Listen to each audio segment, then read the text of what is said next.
Welcome students. राजकीय महिला महाविद्यालय के यूट्यूब चैनल पर एक बार फिर आपका स्वागत है। और आज हम बात करेंगे वीररस के कवि भूषण की काव्यानुभूति के विषय में। महाकवि भूषण रीतिकाल के कवि। उनकी कविता में रीति के स्थान पर वीर रस का सुंदर परिपाक हुआ है। जैसा भूषण ने काव्य लिखा, ऐसा हिंदी के किसी कवि ने नहीं लिखा। सच तो ये है कि रीतिकाल में जो सामंती वातावरण था और श्रृंगार की अजस्र धारा जहाँ प्रवाहित हो रही थी, वहाँ उन्होंने विशुद्ध वीर रस का काव्य निर्माण किया। और ऐसे वो वीर रस का निर्माण करने वाले, काव्य का निर्माण करने वाले वे एकमात्र कवि हैं। उनकी काव्यानुभूति को हम दो पक्षों में विभाजित कर सकते हैं, एक तो भाव पक्ष और दूसरा कला पक्ष। भाव पक्ष। भूषण वीर रस के कवि हैं। उनके द्वारा रचित सभी ग्रंथों में वीर रस की प्रधानता है। शिवराज भूषण के मंगलाचरण में उन्होंने वीर रस के अनुकूल आदिशक्ति दुर्गा, चामुंडा, काली आदि की वंदना की है। उसके बाद शिवाजी के शौर्य, बल, पराक्रम, तेज का वर्णन किया है। शिवाजी के तेज का वर्णन करते हुए शिवाजी को राम, विष्णु, शिव, कृष्ण का अवतार घोषित किया है। एक पद में औरंगजेब के अत्याचारों को कलयुग की साकार मूर्ति बताया है। कलयुग की साकार प्रतिभा का वर्णन करते हुए इन्होंने औरंगजेब को कलयुग का वीर बताते हुए शिवाजी को कलयुग का विनाश करने वाले अवतार के रूप में चित्रित किया है। भूषण के काव्य में शिवाजी जैसे वीर नायक के प्रति श्रद्धा एवं विश्वास का पता चलता है। इसके अतिरिक्त भूषण ने शिवाजी के किले रामगढ़ का वर्णन भी, विभिन्न युद्धों एवं प्रकृति चित्रण का वर्णन किया है। युद्धों के वर्णन में तो मार्मिकता एवं कुशलता के दर्शन होते हैं, परंतु प्रकृति चित्रण में फूलों के नाम गिनाकर ही काम चलाया गया है। भाव एवं रस निरूपण।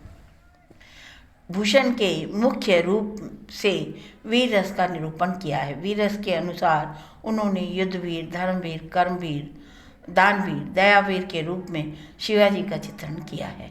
भूषण ने शिवाजी के युद्धोत्साह, वीरों का रण सजाना, सेना का उत्साह, पूर्व प्रस्थान आदि का वर्णन बड़ी सजीवता के साथ किया है। दानवीर में शिवाजी के दान संबंधी उत्साह का वर्णन निरूपण किया गया है। भूषण ने शिवाजी के द्वार पर प्रतिदिन दान की दुंदुभी बजने का भी निरूपण किया है। भूषण के काव्य का अंगी रस तो वीर है, किंतु अन्य सभी रस जहाँ तहाँ मिल जाते हैं। वीर रस के सहायक रस, रौद्र रस तथा भयानक रस, करुण रस, अद्भुत रस आदि का निरूपण भी भूषण के काव्य में हुआ है।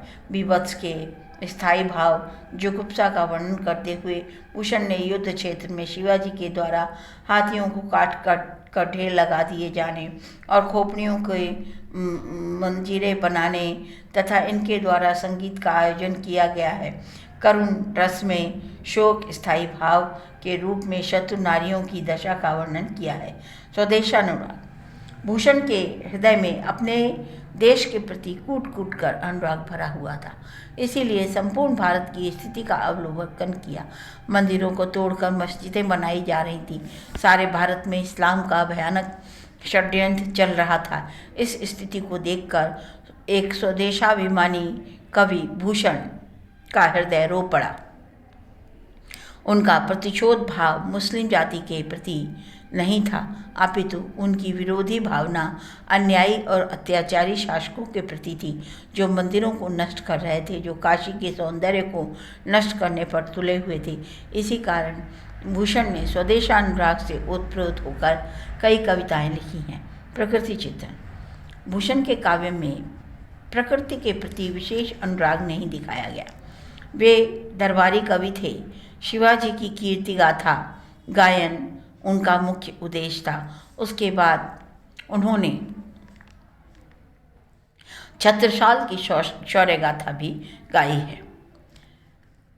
ये दो राजाओं के दरबार में ही वो रहे थे और इन्हीं दोनों की गाथा उन्होंने गाई है। प्रकृति चित्रण विभिन्न युद्धों के साथ देखने को मिलता है जिसमें मार्मिकता का अभाव है। इन्होंने प्रकृति का कोई संश्लिष्ट चित्र उपस्थित नहीं किया। उपमान प्रस्तुत करने के लिए कुछ चित्र दिखाई पड़ते हैं, ऐसा इनका भी अभाव है। काव्य अभिव्यक्ति एवं कला भाषा। कवि के हृदयगत भावों की अभिव्यक्ति का सबसे प्रमुख माध्यम भाषा था। भाषा के माध्यम से ही प्रत्येक कवि अपनी भावनाओं को वाणी प्रदान करता है। भूषण ने अपने भावों व विचारों को अभिव्यक्ति देने के लिए ब्रज भाषा के माध्यम बनाया। उस समय ब्रज भाषा हिंदी काव्य की प्रमुख भाषा थी तथा बड़ी कोमल एवं सरल भाषा के रूप में प्रचलित थी। इन्होंने इस भाषा को वीर रस के अनुकूल, कठोर एवं ओजस्वी बना दिया कि वह अपनी सहज कुमारता का त्याग करके भूषण की इच्छा अनुसार नृत्य करने लगी। ब्रज भाषा नए रूप में सज धककर कवि की चिर जीवन रागनी बन गई। इसके अतिरिक्त उनका शब्द भंडार की दृष्टि से तत्सम शब्दों का अधिकाधिक प्रयोग हुआ है। अलंकार। भूषण ने अलंकार का प्रयोग अपनी भावों की भंगिमाओं के अनुसार किया है। भूषण ने उपमा, लुप्तोपमा, मालोपमा तथा ललितोपमा के उदाहरण दिए हैं। गुण। काव्य में माधुर्य व ओज गुण, प्रसाद गुण 3 गुण माने गए हैं। वीर रस की कविता में ओज गुण की प्रधानता रहती है, अतः उनकी कविता ओज गुण प्रधान है, जिसके रसास्वादन में उनके चित्र उद्दीप्त हो जाते हैं और हृदय में आवेग का उत्पन्न हो जाता है। रीति एवं वृत्ति। काव्य रचना में गौड़ी, पांचाली, वैदर्भी 3 रीतियों तथा कुमारिका, प्रसूता एवं कोमल 3 वृत्तियों हैं। उपनारिका, प्रसूता एवं कोमल 3 वृत्तियां हैं। भूषण ने मुख्यतः वीर व रौद्र का निरूपण किया है। भूषण के काव्य में संश्लिष्ट शैली है। उनकी शैली की विवेचना में औरंगजेब को कलयुग तुल्य बताया गया है। छंद। भूषण ने विभिन्न छंदों का प्रयोग करके अपने काव्य को सुंदर बनाया है। उन्होंने अपनी कविता में मरहन आदि छंदों का प्रयोग किया है। दोहा, चप्पे, सवैया आदि छंदों का प्रयोग किया है। कुछ शास्त्रों छंदों का भी वर्णन किया है जिसमें से वीर भावों की अभिव्यक्ति होती है। भूषण ने छत्रपति शिवाजी के शौर्य का चित्र अंकित करते हुए औरंगजेब के अत्याचारों और उनके अत्याचारों की झांकी भी प्रस्तुत की है।